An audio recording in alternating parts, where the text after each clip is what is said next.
This morning's prayer is a quote from A Course in Miracles as well as a Far Eastern quote from Krishna.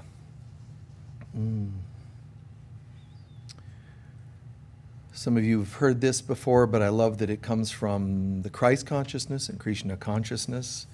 Nothing real can be threatened, nothing unreal exists. Herein lies the peace of God. Or as Krishna put it, the unreal never was, and the real never is not. So let's sit with that for just a moment. Nothing real, both are saying the same thing. Nothing real. Anything that's made by God, anything related to God, that's all that's real. God is real. Nothing else is.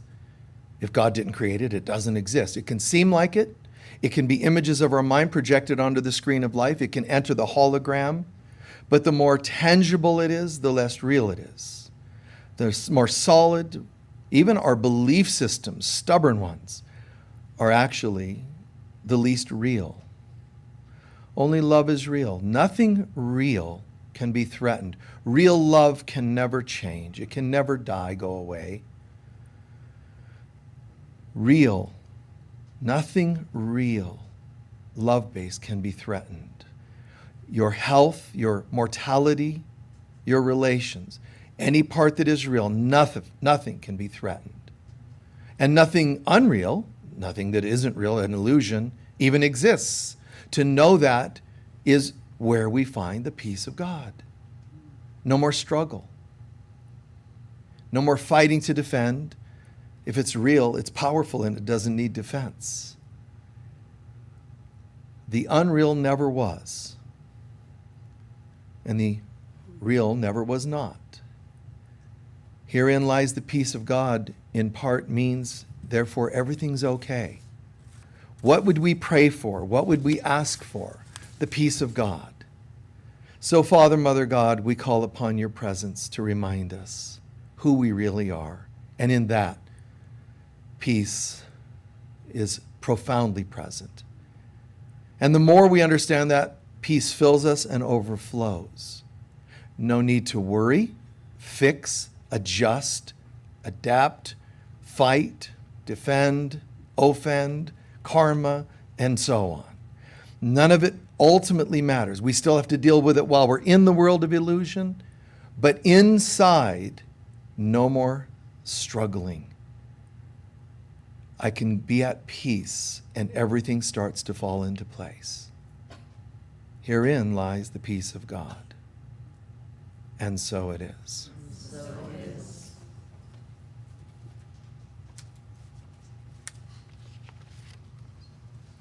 Please join me in reading our mission statement, which you can find on the front of this card.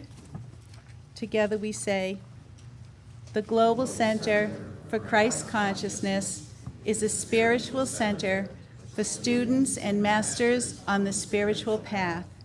We are dedicated to awakening the inner Christ and to creating a world of love, peace, joy, and abundance. And now for our sacred reading of the day.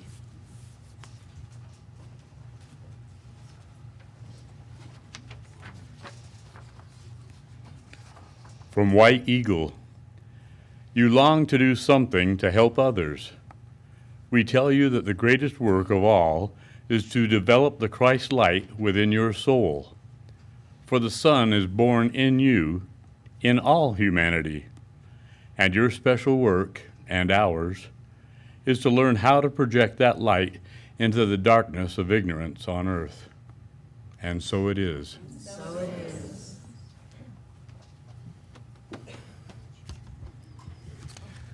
So thank you for being with us. If you're a newcomer, we appreciate you joining us. It is our custom for me to ask, got all these notes. This is what the staff here says. Michael, be sure to say this and this and this, you know.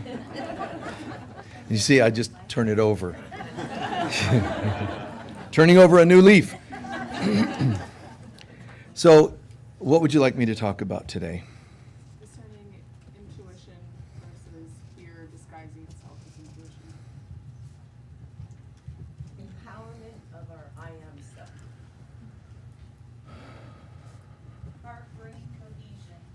What is it? The heart and brain cohesion. Heart. Got it. Okay. Tolerance. Okay, one sec. Hold on one sec. What were the last two? And somebody else? Tolerance. Tolerance. One more. Feminine, What is it? the feminine. Okay. Boy,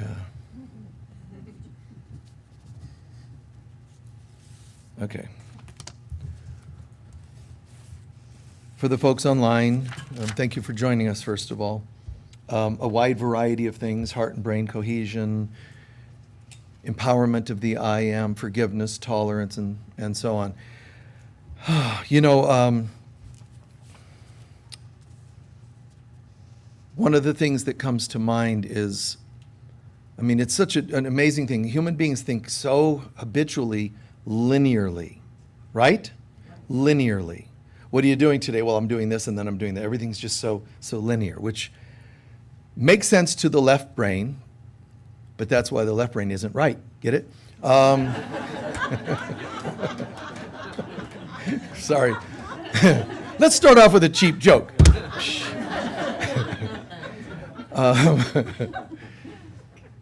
There's a place for it. And I've said this many times. There's a place for the left brain, the logical, analytical, and linear brain. Its placement only has one right place, and that is to follow the orders of the right brain. And the right brain only has one proper place, which is to follow the inspirations from God. So it should be really God inspires our right brain, which goes, oh, you know, the right brain. Wow.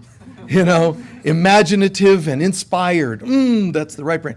And then the right brain should say, now here's how we need to make that make sense in the third dimensional world. So the left brain becomes a bridge. The right brain becomes a bridge between God and matter, but the left brain becomes a bridge between the heart, the soul, the inspirations coming from God and the 3D world. You know, it's nice to say, man, I'm just so right brain, but oh my God. You know, have somebody drive you to the airport that's all in their right brain. They're just like in roundabouts forever. You know, just, you know, the freeways and wrong off ramp. And trust me, I've done this. And I just, in the back seat or wherever I'm sitting in the car, my driver, and I'm thinking, always interview first. No right brain people. I want a left brain person. I want a left brain person doing my taxes too. Right? There's a place for it. I've shared this story before, but I had this shamanic Native American man, this goddessy wild woman. Her hair was just everywhere. And I'd go in and she'd have all kinds of amulets and things on her desk, you know. And I'd bring in my taxes. She did my taxes for, I don't know, 5 years or so, 10 years.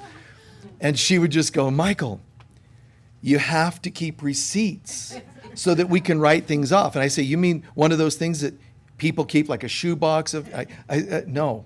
She's going, no, you'll save money. I'll pay money. I'm not saving receipts. So it got to the point where she said, you know, I just want to tell you, I have files of all my clients. Yours has a programmed crystal in it to protect because you don't do anything right. You don't save receipts to save $1, you know. And she's like, I just do prayer over it. I'm like, well, that's isn't that the way it should be? But we can summarize so many things. You know, we think linearly. But life is more like a wheel. If you think about it, it's so obvious that it's more like, life is cyclical. The seasons would be one. But life is cyclical. Karma, cause and effect, right? Relationships are cyclical. Jobs, things are cyclical. They move in cycles or circles. And we've done a talk, I think, just cycles within cycles or whatever it was called.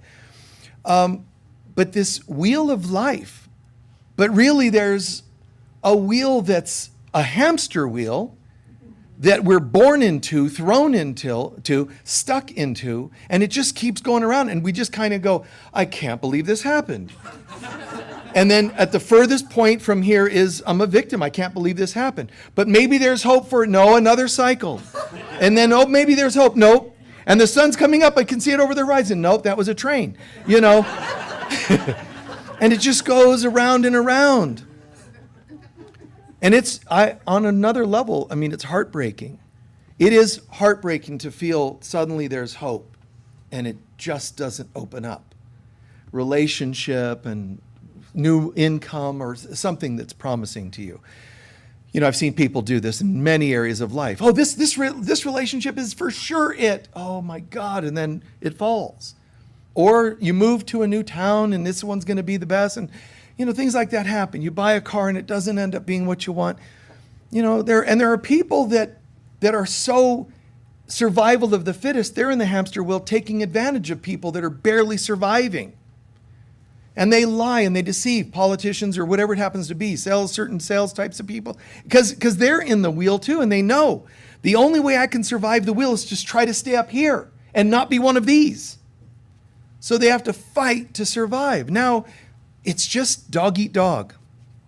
And whatever the topic, it just keeps going around. And if you think about it, that feeling is tired. But when you plug into a different kind of wheel, empowered I am, one of you worded it, it's like there is another kind of wheel that you co-create with God. Stop the I know best. I'm a really smart person. I'm intelligent. I have all the degrees. I have all the licenses. I have power. I have fame. I have money. That makes you in the hamster wheel, that gives you a little more chance to be here. But you're still on the hamster wheel. You just don't look as bad as the people down here that you take from. And then you have to take more from more of them to survive, which is basically like being a vampire, sucking blood from people to survive another day. But all you've done is get darker and darker. And as you know, in that movie, that scenario, the wheel goes around and you keep taking from other people, but you still at the end of the movie end up going, you know, shriveling up when the light hits you and being one, and then the dust blows away and you cease to exist. But you have bad karma. Now you have to come back as someone that doesn't have a chance of being up here. And you got to be somebody that gets beat up and taken from and so on. I'm not saying people that have been hurt and victims have previously all been bad. I'm saying you're going to end up down there dealing with the kinds of people, working within the kinds of people that are suffering because you misused your power. All that said, the wheel is a great analogy, the wheel of cycles. But take a clear vision, a view of what a wheel could be like. So if you say, God, you know, I've been running on my own wheel. Now Buddha says, get off the wheel. You know, what's that about? You know, the whole world, the karma, he's saying, reincarnation is called the wheel of, you know, recycling, right? But it's a wheel of illusion. This whole life is a wheel of illusion. But there's another wheel. There's another way. And that is being plugged in. First, the wheel of illusion, let's say. You got the outer wheel, of course. But there's a center hub, which could be me and my little ego, my separated self. So it's a false center. From that, spokes. Well, everybody you know is a spoke. Your relationships, your job, they're all just spokes. And what's interesting is you generally, the worst kinds of life you can have and wheel you can have is to have spokes that take you centrifugal force away from your center and out to the outer wheel. What is the outer wheel part? That's the limits I set on how screwed up I'm going to let my life be. I've got all kinds of disturbing spokes called folks in my life. But I have a limit on how much I'm going to let them tell me to drink.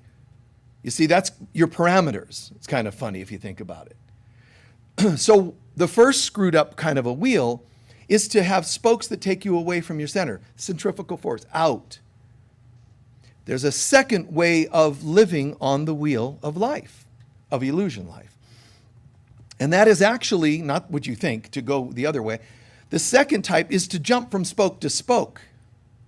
That's people that jump from thing to thing. Topics, fads, people. Oh, I got a new spoke in my life. I'm feeling so good because I found another spoke. But they're just another spoke. You know, if you've ever done wheel alignments, like on bicycles, every spoke. It's not like, well, it looks like all the spokes are there. That's a very crude way to look at a bicycle tire. A master puts that thing on a machine and balances every spoke. But that's what you're supposed to be doing with your life. Do you ever take an inventory about which spokes are a bit bent, which ones are imbalanced, which ones are broken? And one spoke off, you're a little off. And the more spokes that go off, and one being off, it's going to take the rest off. So imbalance in my life is going to be exponential. So that empowered I am means you got to show up and change this. I'm done with spokes that take me away from my center. Easy to say, but you got to live it. I'm also done jumping from spoke to spoke. Never again will I allow somebody to distract me with, false, yes, this politician's going to definitely change everything because he parts his hair on the other side of his head. Well, they're all still just weird people. So that's not going to determine the world's going to change. It's also true that the nicer looking partner is going to change your love life. They're just spokes. And those spokes are screaming at the pain they're in, just like you. So you can't just jump from spoke to spoke and say, this one's different. Because you jump to another spoke, and guess what? When one spoke's kind of screwed up on a wheel, it actually puts more strain on the other spokes. And what is that? Man, this is going weird places. So what happens in my life is if someone's not being a healthy spoke, that means the next person I find has twice as much, if not more, work because you need to make up for my previous spoke. Literally, tension level, they have to compensate for the one that's broken or bent. Is that making sense? Yeah. I hope so, because it isn't for me. No. I've never had a spoke bicycle. Anyway. So the spokes that take me away, that doesn't make sense. The jumping from spoke to spoke, that just doesn't make sense. But there's centripetal force, which is going to be a force that's going to take me toward my center. That's a different path entirely. Now, some people might think, because the truth of the matter is, and this is kind of a weird paradox, when I live my life, the center is God, which I'll come back to, but the center is God. The spokes are my relations. The outer wheel are called healthy boundaries. In a healthy wheel, that's what it looks like. In an unhealthy wheel, my off-centered self is trying to run the whole show. If it's screwed up, and it is, if I'm not plugged into God, my center is messed up, it's going to affect the spokes, and they're always going to have to be tensing to compensate for anything that's going off, which is my relationships. They're going to always be tense because it's always making up for my strangeness or my unhealed wounds or whatever. So now the outer so-called parameter or boundaries, the wheel's going to start wobbling and it starts to become very scared. That whole wheel is a scared wheel, which is our lives. Terrified.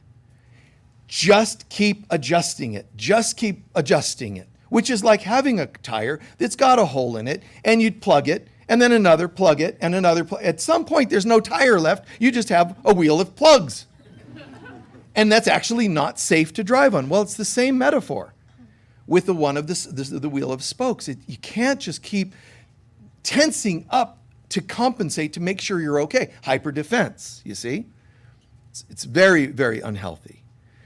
There's supposed to be that sweet spot where everything's just working together.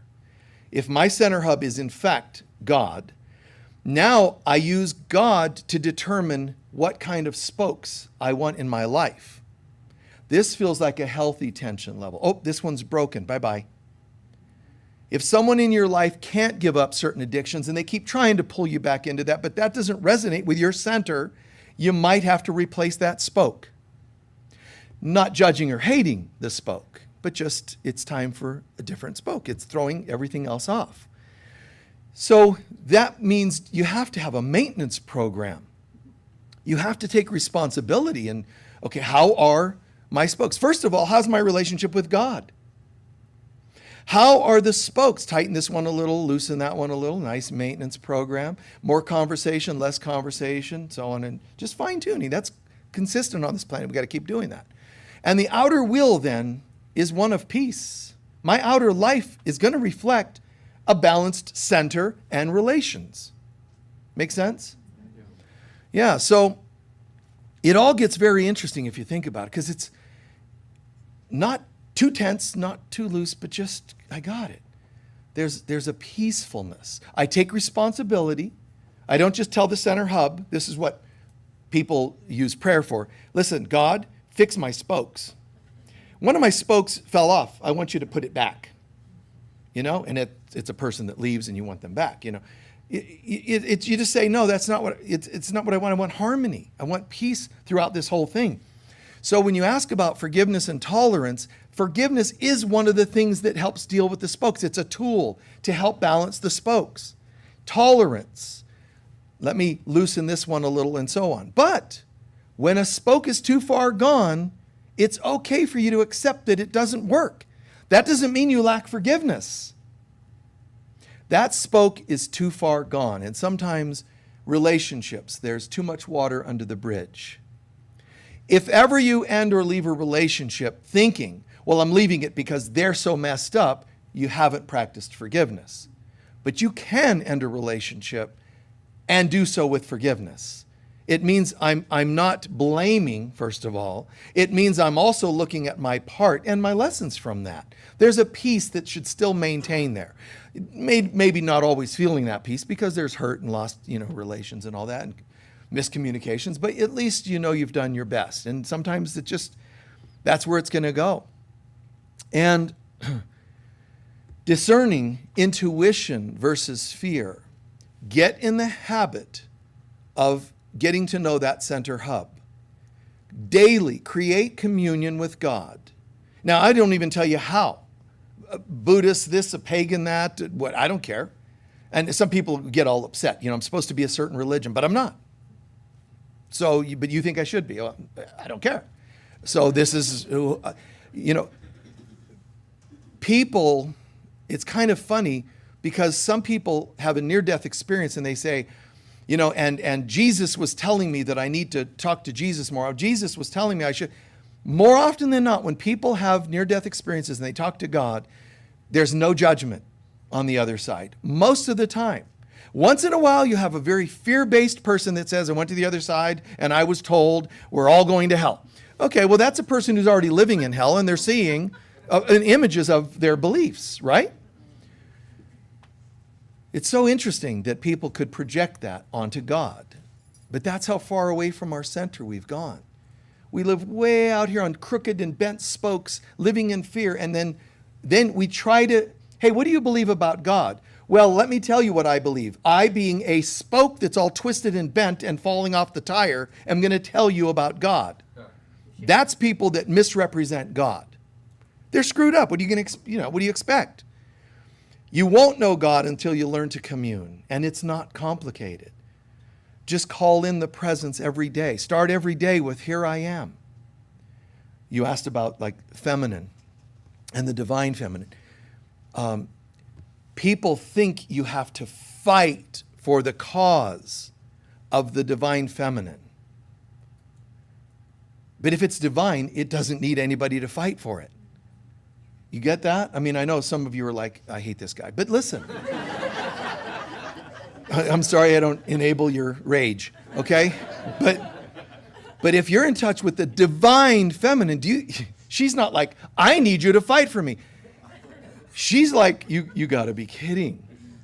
We need to fight to protect Mother Earth because she's suffering.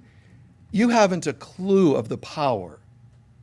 I'm not saying we should damage the earth, but she is not an embodiment of the Divine Mother that's suffering, believe it or not. She can't suffer. She said that you're suffering, and the damage you do to the earth, she knows is actually you reflecting your own damage and disregard for yourself. When you take trash and throw it onto the earth doesn't, oh, I'm melting. But she also doesn't hate you for throwing garbage. She's just always reflecting us. And when that storm hits, it's something we've been building up for a long time. The earth isn't actually in pain from us. She's huge as an energy and entity. However, If things get too off, she just sneezes. Sometimes she just like, let me stretch a little. And that's like 5,000 people died here. And, 80,000 people homeless there because of a quake. And she's not doing that as karma. God's punishing us for, this is us reflecting to ourselves. And the mother just says, and so it is. How you all doing? We don't like each other, and so it is. And she'll reflect that. We hate each other. We're aggressive. Oh, well, that's going to probably take the form of war. But it isn't God that allows war. When people want to prove their intellectual prowess and say, I can prove there's no God. If there's a God, how could there be rape and war? Because we're idiots. This is how we treat each other. I'm off, and I'm going to take it out on you. Take responsibility, and it explains how it looks like God could do what God does. It isn't God.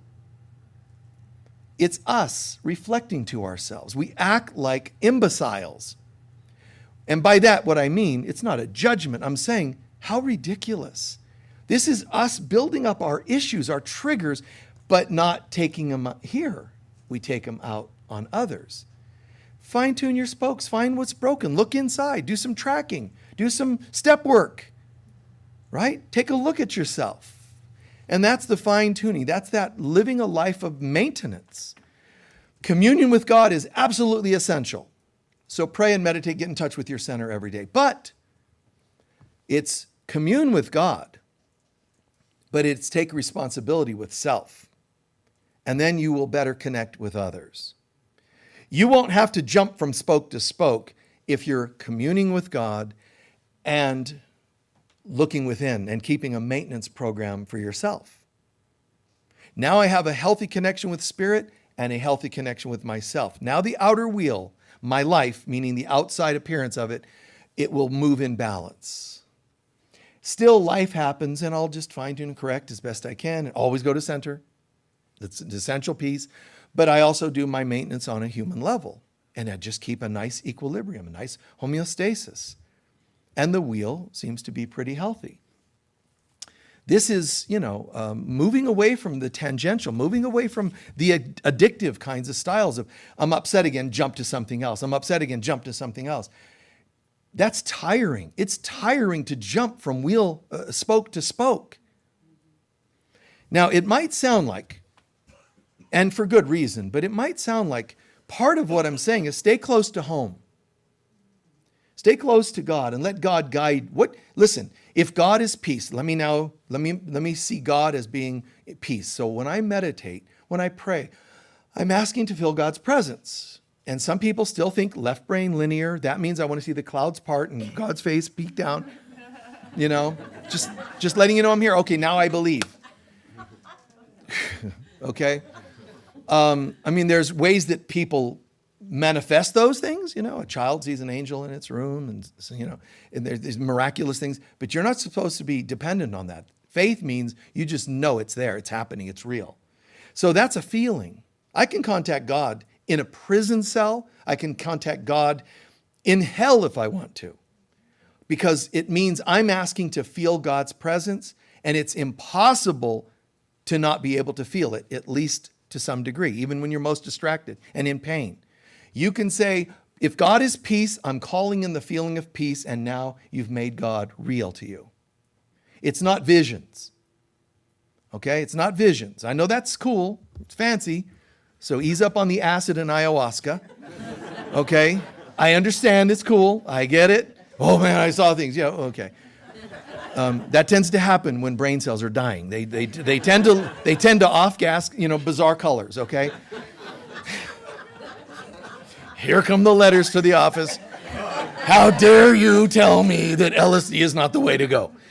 I don't care. Do whatever you want to do. I'm just telling you that you're supposed to just breathe one breath and start to feel that presence. Not take anything, not do it, just right here. Anywhere. Solzhenitsyn, Mandela, all these different people that had the most challenging of circumstances, and yet they were able to say, but somehow, no matter where I was a prisoner, and yet I could close my eyes and feel something. Or people with near-death experiences. That's not exactly fun. And yet they're like, and then there was this glorious presence and light. And it's amazing. It's a feeling, and we can call on that feeling. A Course in Miracles explains the human brain is so programmed in so many different ways, but there's a subtle program we have, which is that when you're finally ready to see God, you have to die and go to the other side and see God. This is like the final act, sadly, of codependence. I actually think I have to die to see God. And you don't. But that's the most entrenched of our beliefs. The wages of sin is death. So we actually think there's no respite until we die. And I think we all have that to some degree or another. I can't, well, my God, then I'll finally be able to sleep and rest in peace, right? Why not live in peace? Why does it have to be when you're dead and resting there? Trust me, if you were a jerk on planet Earth, you're not resting in peace. You're just resting in jerkism. You know, you just got to go to the other side and you face yourself. So there's no, because I said so, I carved it on a slab, rest in peace. No, you know, you're still there. Wherever you go, there you are. So you go to the other side and you realize, oh man, I thought I could rest in peace. And the Zenish, Taoistish kind of guide you have is going to go, yeah, everybody thinks that. But the peace comes from you not striving and pushing and fighting so much. Just call in the presence. And it's not, oh, I'm supposed to be just now, from now on, I just, oh, mani padme, you know, and it just presence. And it's not that you have to like overtly walk around with the robe and chanting. Guys, you can be in a long line of people at a grocery store being frustrated that they only have one teller. You could be, you know, dealing with emergency room. You're in pain, but they have 10 people in front of you, and those people have better insurance than you, so you have to wait. All the injustices of the world. You're supposed to find peace in that moment. I'm not saying that the hurt isn't there. It's just that you're supposed to say, there's another way of experiencing life right now. And it's a supernatural way. It isn't the logical one. I said this story years ago, but once, and you know, a lot of my stories are travel stories because I was always on tour. But long story short, I was on tour and I mean, we flew late. It got later and later. We finally arrived in Miami. I think we entered the Bermuda Triangle and then we lost 3 days. But we eventually landed. Hot, humid, everybody's tired, and we're all just, you know, dragging ourselves, you know, and we got to go. And they're telling us, the airline, you know, announcement, flight 666 hell, that's delayed forever. We've lost your luggage. The whole flight.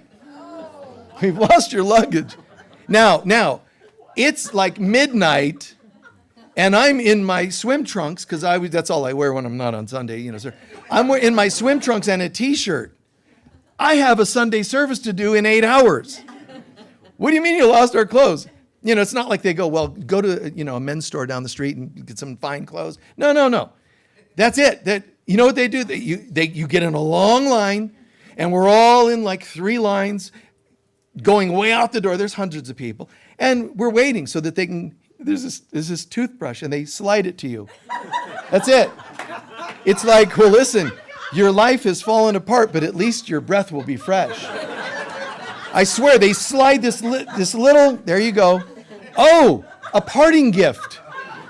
I was kind of looking for the lottery, but this makes up for it.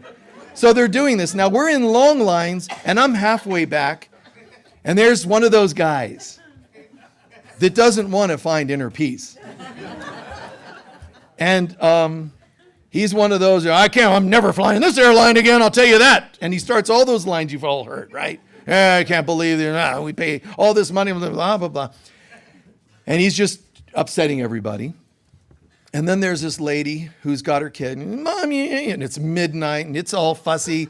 And this guy's like, can you shut that kid up? And you know, so I've got mom who's feeling embarrassed and her kid's making a scene. The guy's getting all upset and so on and so on. I'm standing there, and it's what I do. It's, what would you have me do? Center. I'm not saying it's always easy, but you just do your best. Just try. This isn't by your own effort, so it shouldn't be that hard. But it is, because we're not used to knowing how to say, of myself, I'm nothing. I don't know what to do. It's hot, humid, I don't have clothes. I can't show up Sunday service in my swim trunks. So all those thoughts are there. I'm not going to pretend it's not happening. You know, it's stressful and scary and so on. Now you have all these other hundreds of sweaty people standing in line up, and they're upset, and it's not making anything better. What does your luggage look like? It had zippers, rectangular in shape, and I'm sure you don't have any others that are also black canvasy kind of color. You know, and okay, and they slide you the two, and the next, and we're going through the line. Now this guy's upset, and this kid's, everybody's irritated. And then she's like, be quiet to the kid. You know, and the kid's getting upset, and she's done this like 3 or 4 times. Shush, you know. And I said, lady, hit the guy that's complaining. Then we'll all be happy. We can shut him up. Your kid doesn't get hurt anymore. And we're actually rooting you on. Gladiator, go get him. No. So, and everybody laughed, and it lightened up a little bit. I swear. Sometimes that's what it is. Sometimes it's a thought of love, sometimes forgiveness. You will not know the answer until you know how to access your divine feminine self. Because the masculine is more often the doer, the receiver. The feminine is the receiver. The feminine says, what would you have me do? If you don't have an open mind, you will not receive guidance of a higher level, and you won't know how to fix a situation.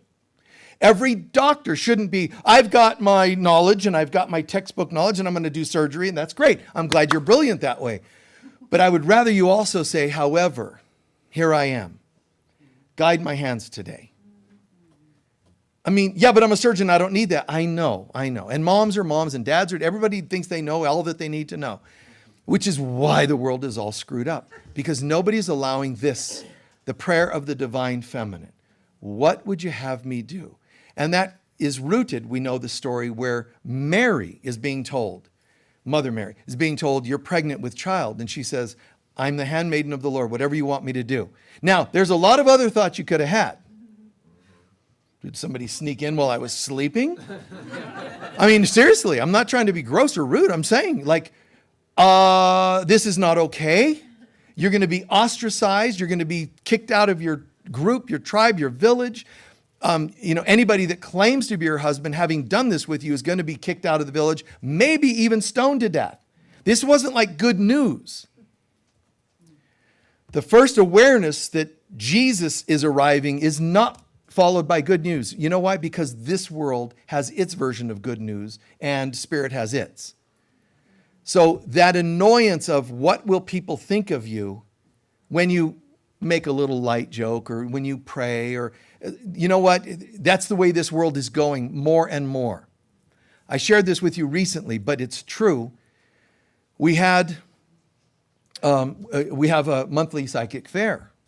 And now the internet powers, I won't name them, but all those internet things you use, whatever those things are called, the search engines and all, they're banning the word psychic. You're taking a whole group of people. We're not allowed to believe in them anymore. We're not allowed to know where they are and how to find them. So they ban us. Now there's a lot of naughty words, disgusting words, that I think it's great that they say we're not going to enable these behaviors. So you're not allowed to use this word or that phrase or that act on the internet. I think it's great. How did psychic end up in that mix? Is it that dangerous? And all that makes me, like if somebody says to me, because there's these people think that that's fallacy. It can't be proven to be accurate. You see? So therefore, they're saying their justification is, if you can't prove that it's accurate, then we won't put it on the net because that would be irresponsible. And I'm like, you know what? I don't care. I'm going to go hang out with 10 pagans rather than you people that are making the rules for the whole world. I'd rather hang with 5 psychics or 50 pagans. I'll even become a witch if that's going to be what you hate most. But I'm not joining and enabling your style, your beliefs. It's disgusting. We're not talking about some evil thing. We're talking about psychics, and we're not allowed to use the term. So we have to change, the term there. So this world is just so tense, but it's going crazier and crazier in that direction. But underneath it, it's God isn't allowed to be existent. That's where it's going. And when you see posts and people saying, oh, the evil is, it's true that evil is going to, in your life and in our world, find ways to disallow spirit. That's why so many prophecies are related to persecutions of believers. It's not one kind. It's the Christians are going to be persecuted. It's anyone believing in God. It's going in that direction because the ego and the evil of the world doesn't want you to have faith in anything but it. The linear, ego-based world will tell you what to believe. Will tell you how much you can buy and so on and so on. And that's, the whole pandemics and all these behaviors, and it's very, very disturbing, but it's technically, it's predictable. I'm not telling you to wear masks or not wear masks. That's not the conversation. I don't care. Do what you want to do. But this world is trying to prove there's no God. When we had powers that be, some of you were losing jobs because I guess you weren't wanting to get an injection or whatever they call it, an inoculation or whatever. Some of you were not wanting to do it, and some of you were losing jobs over it. Because you believe in God, and you're saying my religion or my beliefs are that I don't, and it says, no, you're not allowed to have those beliefs. You're going to do what we tell you. That's interesting, isn't it? That's like weird. So we wrote a letter that many of you used at work, and 9 out of 10 of them, you got to keep your jobs. Because at the end of the letter, we said, the burden of proof is on you. I believe in God. You don't. Prove to me there's no God, and then I'll follow your dictates. You see? But the letter ends with this brilliant wording, man. The burden of proof's on you. I believe. I don't need any proof. I'm good. But you want me to do something you want me to do, so the burden is on you to first prove there is no God. And there were all these apology letters to be, they didn't want to touch that one, And I think it's beautiful because sometimes you just have to be firm. Sometimes you've got to be strong. It happens. So in your wheel of life, sometimes you have to tense up those certain spokes, sometimes loosen them. And that's that movement of what is right in this given moment. There are people that would love for me to do Sunday services like this and then just be like this 24/7, which I generally am. I'm weird all the time. I am. I'm kind of weird, eccentric, and whatever. But some people would like this all the time. But if I go outside and somebody's had a car accident, I don't stand and go, well, you see, there's this wheel and spokes, and apparently your spokes were too tense. I don't philosophize. I go, and if somebody's causing a problem, hey, move out of the street. Move that car over here. You step up. You show up and do what needs to be done in the moment. You see? So it's that balance. Talk, love, peace, whatever. Everybody, we're all, cool, man, peace. But then something needs done. Hey, grab that, move. It's, if you were attacked by a wild something or other that lives in Arizona and it's gnawing on you, I'm gonna grab it, I'm gonna put it in a chokehold and take it out. And somebody's gonna go, oh my God, that's not the guy I just saw. Oh, he's a hypocrite. I'll put you in a chokehold. Just sorry. But I would do it with love. But you get my point? You love and get a divorce. Love and get a good attorney. Love and change a tire. Love and direct traffic at a car accident. No, stop. It's dangerous for them to go. Stop.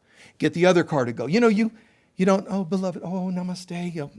You got to deal with this stuff. And if you're a surgeon, you don't go, nurse, if it feels like it's appropriate for your boundaries and would you please get us a scalpel because they're bleeding to death. We need to tie up, and some stitches. You get it. Go, stat, move. That's what you got to do. But humans that are looking for issues to complain about and so forth, oh yeah, they're going to attack you. So That's why sometimes I'm a bit blunt about things like this and the psychics. It's bogus. And my joke about lady hit the guy. I mean, that could have been interpreted as dangerous. Do I care? No, because I knew my intention and it was coming from the right place. But all too often I've seen the effects of people lightening up, what that looks like. You get that? And everybody's done this to some degree, but what I'm asking you to do is recognize the value of it and do it more often. I'm not talking about punchlines. I'm talking about changing the mood, the vibe in a situation. Bring forgiveness and it changes the frequency of any situation. Bring in love and it changes the frequency. Bring in patience, tolerance, anything of that nature. You're actually changing a frequency, a vibration in a room. Same with music. There's something happening musically, a band's playing a certain thing. Another instrument added, something's added. You might like it, you might not like it, but something changes the mood, the music of the moment. And if you're playing out of key, it's discernible, especially to those who know what frequency was there a moment ago. So there's this nice, calm vibe, and then someone throws a wrench in the works, and you got to say no to those things. Okay? Don't enable just, this hurtful behavior. Hurtful behavior comes from selfishness. And you have to say no to that sometimes. Sometimes calmly, how can I help you? Other times, stop. Not today. Jesus did it as well. He's known to have had moments of peace, love, and Bobby Sherman, For anybody who's under 90, I'll explain Bobby Sherman. It's part of the 60s flower power thing. But anyway, Jesus did that, but there's moments where he said, not today. Get behind me, Satan. That's some firm stuff. But the world's asking us, find the balance, man, your wheel. So coming towards a close on all that, there's the hub, that's God. And I'm learning, I want spokes that take me to my center. But that implies two things. One, that you're only central focused. Well, then you can't have a wheel that's this big. I'd hate to drive in a car that only has a wheel this big. Oh my God, it's like like a mini moped. It's not even, going to get me there because you need the wheel to be larger, more balanced, and you'll get somewhere easier. More work with a wheelbarrow that the smaller wheel, and the larger wheel all of a sudden lifts the burden. It becomes like a thing of physics in a sense. So I recognize I need to start off with lots of God, and you know what, guys? Keep your spokes close to home. Don't do too much drinking. If you have wine with your dinner, occasionally that's your custom. I had a great grandmother who lived to be 180 trillion years old. And she was a wine every day with her meal, but she never got drunk. She just had red wine with it. But that was okay. Jesus drank red wine, but he wasn't like knocking down 6-packs every day, for breakfast. Balance. So I can't seem to handle more alcohol. I tend to go with more and more and more. Then that's a spoke that's way out here. Reel it in and don't do any. Relationships, oh my God, I just tend to go full on and I go, I fall in love and then I get heartbroken and I get angry and everybody's betrayed me. And okay, that spoke's way out there. Reel it in. Just start here and find what you can successfully pull off in your life. Job, relationships, all the various kinds of cycles and peoples in your life. This is how far I can go. I can go to a couple dates, but it starts to get weird after that. Reel it in. Keep it to a couple dates. But this one I think is different. We're still talking about you. And your history is, if you go any further, it goes off. Just keep it here. Certain boundaries, you let that person know. So now, again, it sounds like keep it all in. No. My own feeling, my wheel is immense because I have a vast mind, a lot of trust, and so on and so on. So my wheel is way out here. It sounds like, well, no, Michael's saying way out there would be a lack of boundaries. No, listen. It's how much you can tether to God and how far you can go with God. Some of us can't go 3 steps out our door without losing God. Right? See? So the solution, twofold. One, I've already said, stay centered in God and keep a balance of your life. And that balance concept is part of this. It's only go out as far as you can do with God. If saying yes to someone, your kids, partners, whatever, saying yes, and then they start to abuse, that means you do not know where the outer wheel is, the end, the cap, the parameter. And that's not their fault, although they're predators upon you.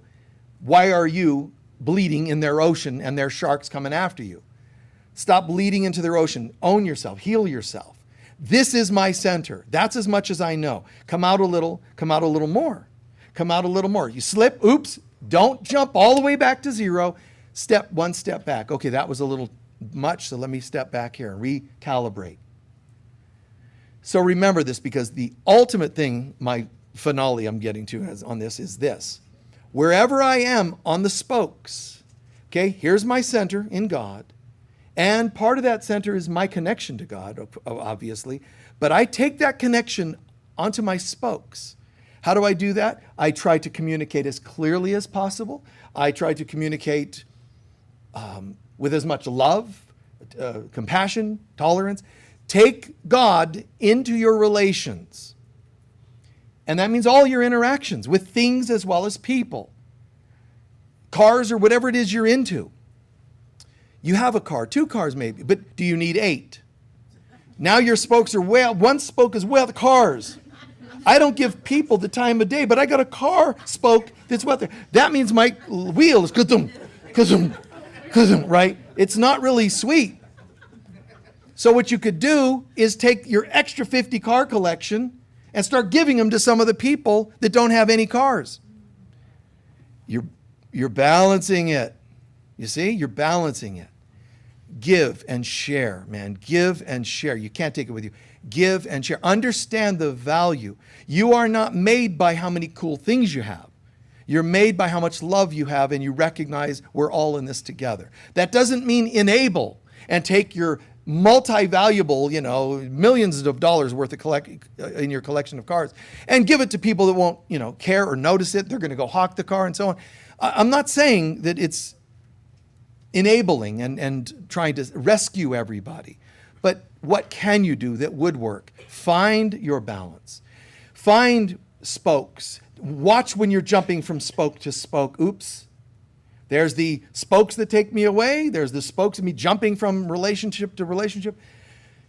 That's got to all end now. Now, all of a sudden, God is my center. The spokes are an extension of how I'm doing with God and myself. Now my spokes are healthier. What spokes I want on my wheel, I choose. And what happens is you kind of have these, a balanced life. Like in my wheel, and there's certainly no perfection because this world is an imperfect place and you're adjusting and maintenance all the time. But I would say that I would define some of the spokes on my wheel to be high performance and others to be durable. Because there's times I need to go from center and bring God out into my life. Whether that's, okay, I'm in my center, but now it's time to raise kids. Now it's time to, feed the animals or 3D things, go to work. Can you take that center to work? If not, do I need to make an adjustment to my spokes? Am I in a workplace that's just not really working for me? Do you have a relationship that's really just not working? Every time you say, hey, you look great today. What do you mean? Are you saying that I don't look great other days? I mean, and you're just like, I can't keep overthinking things like this. Bloody hell, lady, I was just complimenting you and I got a barrage of stuff and I got to explain and defend. Sometimes you can just go, adios. It's okay. And, and then just talk to God about it. What were you thinking? It's all right. But think about this, just peace. Peace is what matters most because peace is God. Love is what matters because love is God. So you make your adjustments. And in my own personal life, I make those adjustments pretty consistently, but I have a very odd and eccentric style of a life. For me to say I'm going to enter a relationship kind of spoke, that's all fine and dandy.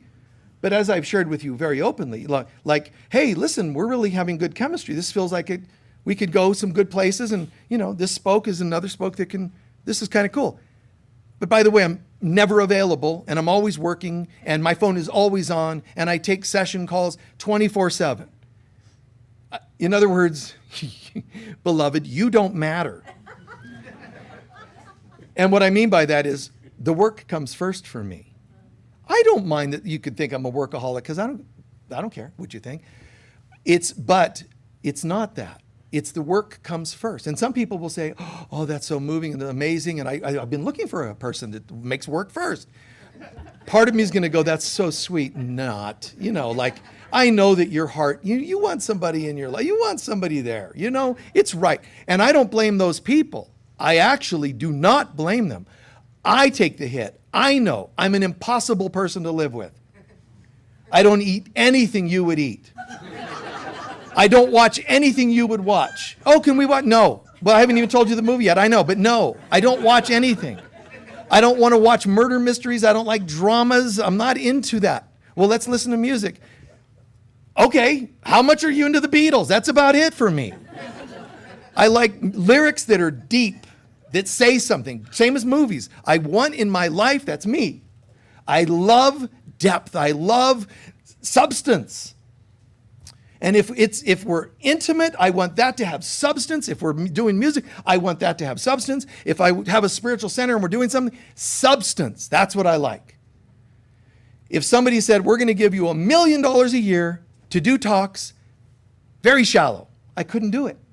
It's not just a matter of principle. I don't think I could. From John 13:5, the Lord loves you, but is definitely sending you to hell. I can't. I can't do that. A vision of a Messiah. Oh, beloveds, go to hell. I can't. No offense to those preachers, Oh my God. Yeah. Because it's fine, but what's sad is they're still living the crucifixion in themselves. It's all about death and punishment. And I get that. This world can be so challenging, it can drag any of us into a state of crucifixion. All you have to do is think back to who's been selfish in their behaviors towards you, and that was you being crucified. All you have to think about is anybody you ever dissed or dumped and broke their heart, they felt crucified. Am I saying you were right or wrong? No. I'm not even telling you which spokes are good and bad. You can totally dig. Centrifugal force. I love being away from my center and just living on the edges, on the outside of and being, a life and being a victim or wild and crazy. It's going to come back. That's just it. But I don't judge you for it. I would rather even hang out with people who are living way out at this edge in the most dangerous ways of life that are honest about it than those who pretend they're on the other, centered in God and dishonest about it. You're telling me you're a pastor, a minister, and everybody's going to go to hell because they don't join your church. It doesn't make sense to me. So I'd rather hang out with these, and that's what Jesus did. And the Pharisees complained about it, and he said, well, you want to know why I hang out with tax collectors, which were considered very terrible people at that time, still. But, tax collectors were really, really hated. Romans were hated. But everybody was shaming prostitutes and all these kinds of things. And Jesus sat with them and talked, because he was saying, because they're listening. When I speak to the Pharisees, they're like this. Tell us what you think you know, Jesus. He tells them, they're like, no. It's like that. And I've had ministers like that I've dealt with in my years of touring. One time I was doing a talk on miracles.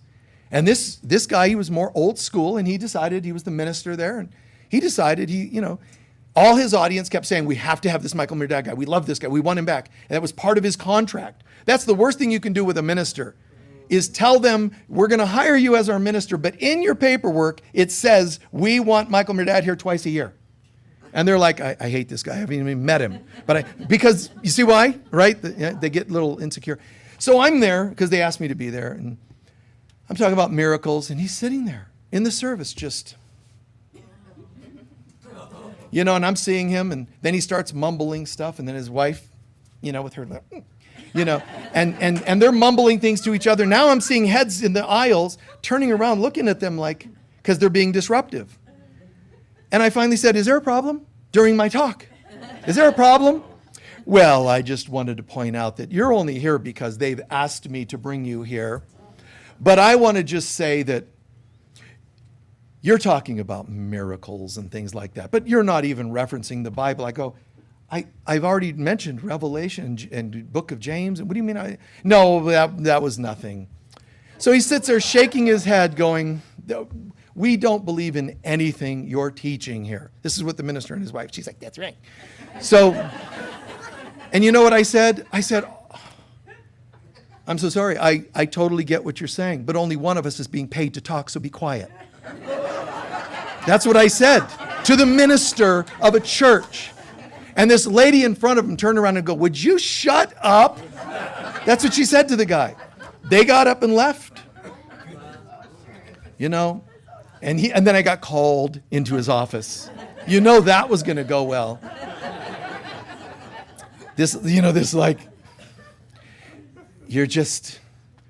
We're used to dealing with young recalcitrants and troublemakers. And I'm sitting there thinking, what is this about? Like, you're supposed to be representing God and you want to just take the time? Before we pay you, we just wanted to make sure we let you know. And strangely, he died within a year. Yeah, he did. That tension, that hatred and tension, he was never at peace in the first place. So do you go, good?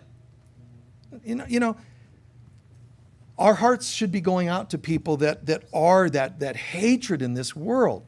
Don't enable it, but don't hate them, because then you're feeding the very thing that they feed off of. So, love, man. All you can do, is love. And I understand, forgive them, they know not what they do. That's the general theme to it all.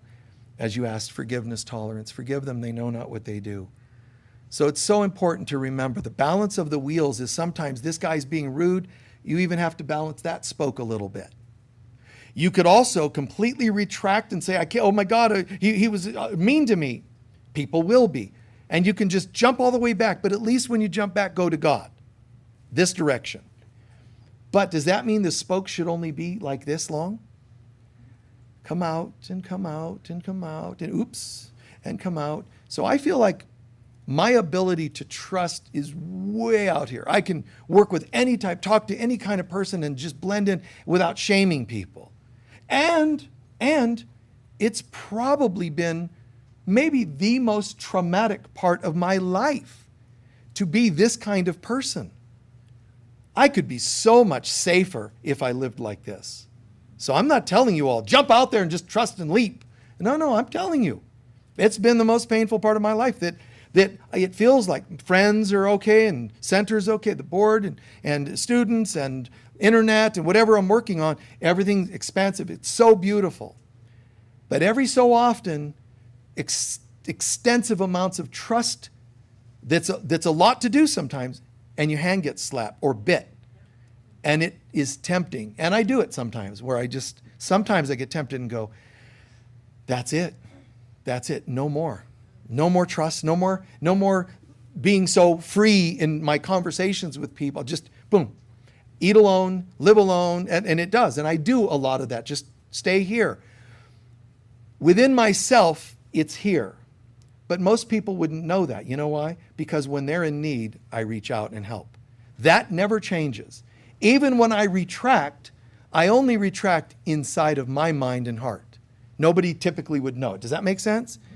So you can still be there for your kids, but you can also know that certain things enables them, so part of you pulls in a little and knows better. Does that make sense? Okay? So know the truth, but respect the illusion. And the illusion is, hey, the truth is I could trust everyone in the universe, but the illusion is that's a lot. That's a bit much. Let me start with one person, myself. Then my counselor, my sponsor, oh, look, I've got a few.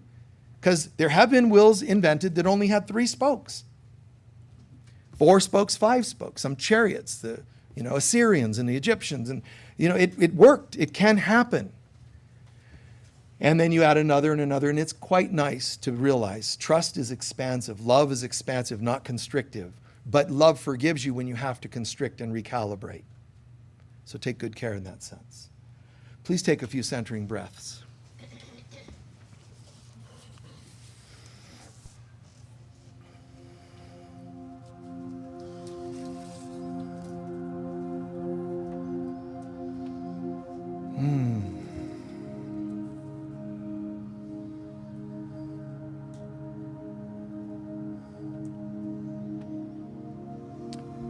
For just a moment, take an honest look at your life.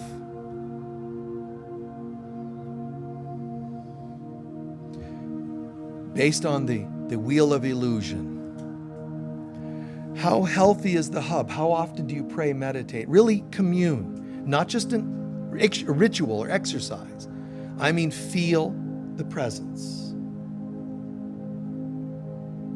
On a 0 to 10 scale, how healthy is that hub?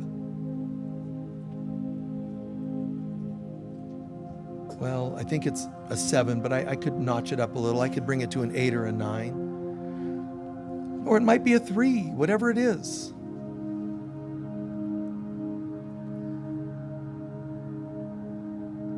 And don't assume that just how often you pray and meditate determines the hub. Let's go one step further.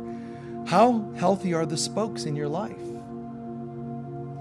Because that is partly a reflection of how you're doing with you and God, your own inner healthiness.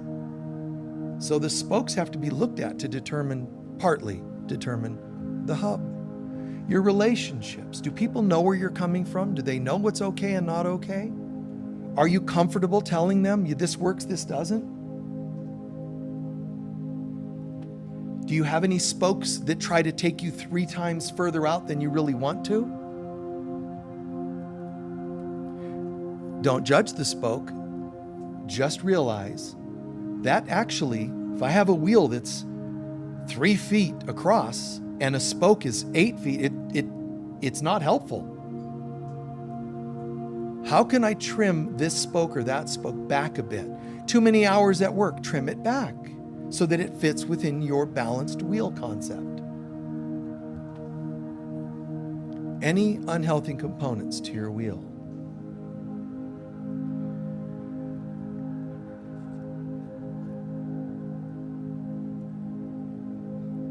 And are you good about letting people know the parameters for you?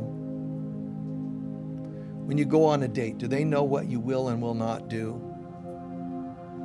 When you get a job, do they know what you will and will not accept as a pay?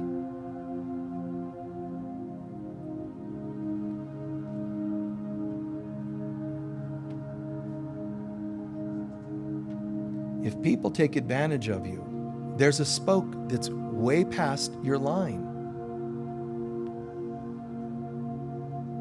Just see who it is, what it is, and make some adjustments.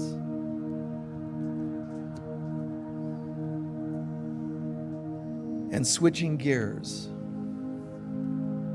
just imagine with your next few breaths, make believe that when you breathe the next few breaths, nice, deep, and slow, that in comes a total sense of peace and joy. Make believe. Half dozen breaths. Just total peace and joy. Make believe. Kids can do it. You say, make believe you're happier than you've ever been, and they could pretend that they're happy. Do it. Make believe you're feeling the most peace and joy you've ever felt. That is your center hub, and it's in your heart center as well. So imagine your heart is opening. You feel peace and love, joy and gratitude, peace and happiness. Breathe it in. But if you've breathed it in, and if you're really actually make-believing, you should be able to make believe also the results. What would it feel like if you were filled with peace and joy? Probably should be like a kid on Christmas. Like excitement, happiness, giddiness. It should be hard to contain because you're feeling so bright. And if you're not feeling that, you're still thinking about it. Peace and joy, peace and joy. Now, simply this. Look at your life, your job, your relationships, and so forth. Which ones resonate and do not resonate with your feeling on the hub, peace and joy, peace and happiness? Be honest. Holy Spirit of God, Divine Mother, please guide me and show me what things in my life are not resonating with this center of peace and happiness. Don't fall into the temptation of judging those things. Just see them and let's make some adjustments to them. Change what you can, and then we'll accept what you can't.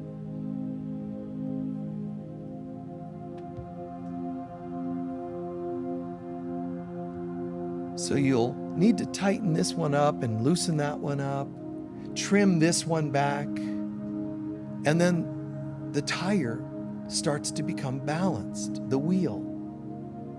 It's a wheel of harmony. And you become so aware and clear about this as we close the meditation that you're actually able to say, I'm now getting so proficient at this that I can take my center in God at any moment to go out on a spoke and serve the spoke and bring greater love to each spoke, not just a general vibe of a wheel. I can take the consciousness of my center and draw it out on a spoke and give more of it to that person for this moment, to that group of people, because it goes with me wherever I go.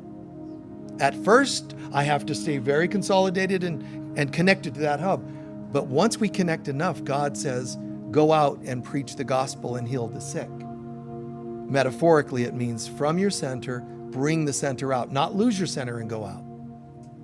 That's dysfunction and codependence, addiction. It's bring the center where you go. Spend just a half a minute imagining what that could or should look like in your life.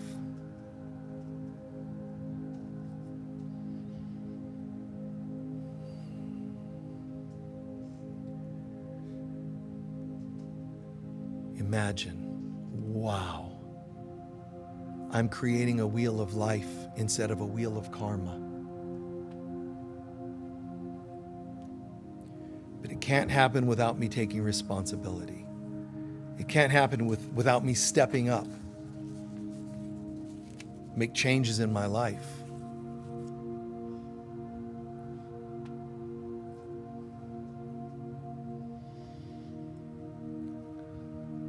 Quietly giving thanks for everything we've accomplished, whatever you heard that made sense to you during the talk, what you're accomplishing during the meditation. Anchor it in as real. Anchor it in as I totally get it, and it becomes yours.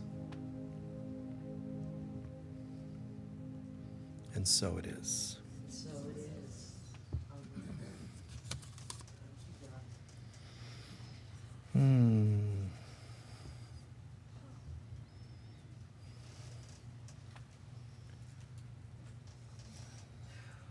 How's our Prescott contingents? Yes. Yeah, good. Good to see you again.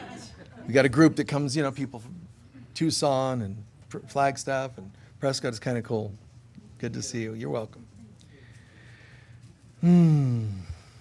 I pray this has all made good sense for everyone, and you can integrate this into your mind. Oh, thank you. Thank you. We have an incredible center, and as I said, I love, depth. Let's stop settling these things in this world. Just let's all find a way to bring more and more love here, out to the spokes and out to the wheel, and the wheel works with all the other wheels, and we just refine what life looks like on this planet. Yes. And and part of what I shared, we're going to do our collection and our closing prayer now. Part of what I said when I said, and sometimes you got to be firm. Does that make sense to folks? Right? You do see that, right? Be careful about, just being hyper passive. As Edgar Casey said, being a good Christian does not mean being a doormat. There's balance. It's being able to say no, not with hatred, but, hey, clarity, man. We had somebody, you're probably watching online, we had a psychic fair an intuitive arts I don't want this video to be banned. We had an intuitive arts fair last Sunday, and we had someone show up and pretend to be one of our psychics. And they were kind of doing some readings outside and collecting some money and all that. Listen. We don't just go, oh, well, it must be meant to be. No. Read your restraining order. And it will not say, but Spirit allows this. No, it doesn't say that because it's no. You're not going to do that to our attendees here. Mess with them like that. And they're saying, oh, well, I'm better than the psychics inside. So, the ones that really want a reading come out and see me. No, that's why you have to sneak when you try to do that at our center, because you're being out of integrity. And you know that. That's why you've been banned from our center. And I don't mind saying that people like, oh, that doesn't sound forgiving. Then you leave too. I don't care. The spokes are going to be nice and healthy here, man. And so some people don't like that when I speak up like that. But hey, what am I going to do? So, a couple of quick announcements.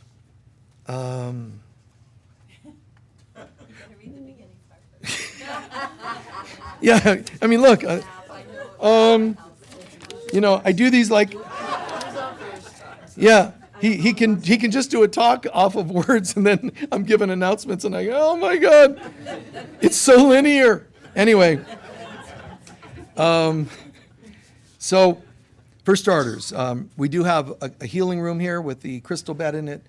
If you're visiting or local for that matter, try it out. It's extraordinary. The power of the healing in that room, in that crystal bed. All these lasers, lights shining onto your chakras, and it's really, really powerful. We also need, we mentioned it last week for the first time, but the roof's going, and it's going to be, roofs this size, it's like 40, 50 grand. Thank God we don't need the tiles, or it would be 60 plus thousand, but it'll probably be more like 40. We finally got some quotes a couple days ago now. But any donations that you could share, we would appreciate that. Try to remember to arrive 5 minutes, 10 minutes early if you can, instead of after service starts. Just because we have music and we share and we dance and we move, that would be great to have you with us. If you're watching on social media, thank you. Remember to like, and all that. Daughters of Heaven conference is coming up. That's just about 4 weeks away. That's the coolest of all things to me. The Daughters of Heaven conference is September 27th, 28th. So the Daughters of Heaven, there's books in there. There's a website. You could go learn more about it. We'd love to have you join us. But that's like cutting to the chase, remembering that we're children of God, and let's dance together. Let's smile. Let's hear music. Let's share conversation, talks. There'll be lectures and music and all kinds of things, but extraordinary experiential event. And I just want to, one last thing I want to commend and mention. Sedona has a University of Metaphysics in Sedona. And I've been meaning to announce this for a long time, but we just never remembered for me to post it on here. And I know it's a separate organization, but the University of Metaphysics, it was founded by Dr. Paul Leon Masters. And I remember seeing his material 40 years ago. He's been around forever. And he created this university. And so they offer degrees in topics like metaphysics, theocentric psychology, holistic counseling, conscious business ethics, like some really cool things. So you can get a counselor's, certificate from there, a license from there. And that gives you an ability to do more, more profound levels of counseling, maybe less linear and textbook or academic oriented. So if I were wanting to be a counselor, I would consider that and would do so if I were you. But I'm mentioning this because I've been referring people to them for a long time, and it's the only real University of Metaphysics. There's some others that have hijacked the name and some of the words of the name and said that they were that one, which is a drag, isn't it? So time for a lawyer, right? You got to set some boundaries, but there's an organization, the University of Metaphysics, and you'll know it's the right one because Michelle is their director. So if you call, say, is this the one where Michelle's the director? That's, and there's probably the other people out there will change their name to Michelle now. But you can go to universityofmetaphysics.com, but they're extraordinary. Several of our own folks here, chaplains, are attendees there, and some of you even work there, that's the level of integrity. I love what they do. I mean, I love it. But go on and check it out, right away to see if some of you are like, I'm looking for a new career, but you don't want to just do mainstream things. Well, they offer things that are less mainstream, but still accredited or still acceptable. So I would, and yeah, deeply spiritual, obviously. So very, very cool. In fact, their headquarters is right across the street from our center here, okay? So God bless them, and we send, our deepest gratitude for them and their work. And again, in having to also deal with other folks trying to kind of hijack their name and take some of their business. It's really weird that somebody would do that, but that's stuff. What else? People signing up. You can enroll with a scholarship for full payment for less than $1,000. $90 to start. $90 to start, and that can allow you 3 degrees. Wow. Wow, no price increase in 20 years. I mean, I just love that. I mean, it's like us across the street. I mean, that same level of love and integrity, I love that. That's why I took time to mention somebody else's company or business, because I believe in it that strongly, so please understand. All right, we're going to take up our collection. Please, what? Yeah, this chakra painting here was donated by one of you. And we're going to let you guys, in the lobby there, you can talk to Dosi, and she'll just ask you, a little bidding on it to see, what your donation can be. She'll start it at like $40, and then go on up from there. So thank you. Now, and I want to extend this one, even though it was gifted to us that we could sell it or give it or whatever. I want to extend this one from the pulpit here. It's I think the most beautiful picture I've ever seen of the concept of Jesus as a youngster. But who feels it? Can you pass this back? First hand that went up. All right, thank you. So our love offering prayer. Put your consciousness into it. Remember, even if you don't feel you have funds, put your love and support into the basket, just with a blessing, with a prayer. Our prayer together, please. Divine love flowing through me blesses and multiplies all that I am, all that I have, all that I give, and all that I receive. And so it is. Thank you. All right, so we'll do our closing prayer in just a moment. Can anyone share what you learned? Oh, the purple bags are for your donations. The baskets are just for any extra donations, like for the roof or people of lesser means that we try to help out. Okay, mainly the bags you put your donation in. So can anyone share, what did you learn or hear today that made the most sense or could be the most valuable? What? Know the truth, but respect the illusion. Thank you for being our spokesperson for the Wheel of Life today. You like that, the wheel of life, yes. The Wheel of Harmony. The wheel of harmony. Ever live in harmony. Western, did I say? You said rest in Rest in jerkism, yeah. Yeah, you don't rest in peace, man, if you weren't very peaceful on earth.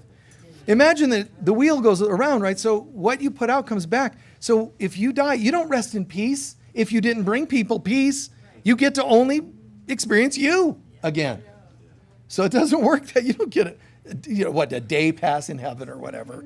No, it doesn't work that way. You can never escape ourselves.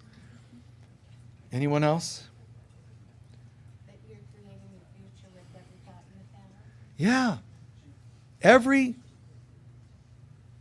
issue from the past that's not healed is creating today. And everything today that you do not resolve and the good that you do is what will create your tomorrow. Do you want to guarantee that tomorrow's going to be better? Would anybody, would you say yes? Yes. The only way to guarantee it is clear the past and be nice in the present. I mean, that is nothing but yesterday and today. It doesn't, you don't just, I'm going to pretend this didn't happen and just go jolly into a new life. It doesn't work that way. The cycles, man, the wheel, it's very clear. You're either working from that wheel of karma, cause and effect, or a wheel of life, a wheel of harmony, with God as your central hub. You guys okay with all that God talk of Central Hub? And doesn't sound too preachy, right? Yeah, good, okay. These things come through, man. I'm talking about the wheels and spokes. Like, I've never even been on a bike, and I'm like, spokes, remember. All right, please stand for our closing prayer.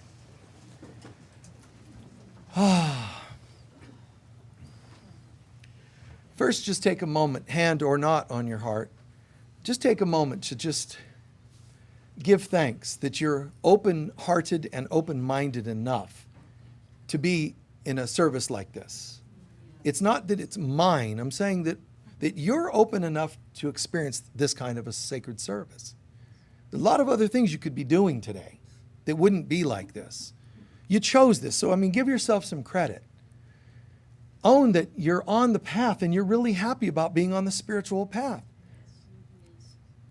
Your weekends could be spent at all kinds of things that are not very spiritual or holy. So, you're doing good. Own that. Own you're not doing as you did in the past. Own that in the present, you really like that you made this choice, assuming you do. And own that this would help guarantee that tomorrow is going to be better. With that in mind, that's called taking responsibility in a good way. We affirm the light of God surrounds us. We are the light of God. The love of God enfolds us. We are the love of God. The power of God protects us. We are the power of God. And the presence of God watches over us. We are the presence of God. Wherever we go, God is, I am, we are, and so it is. Peace be with you all. Thank you.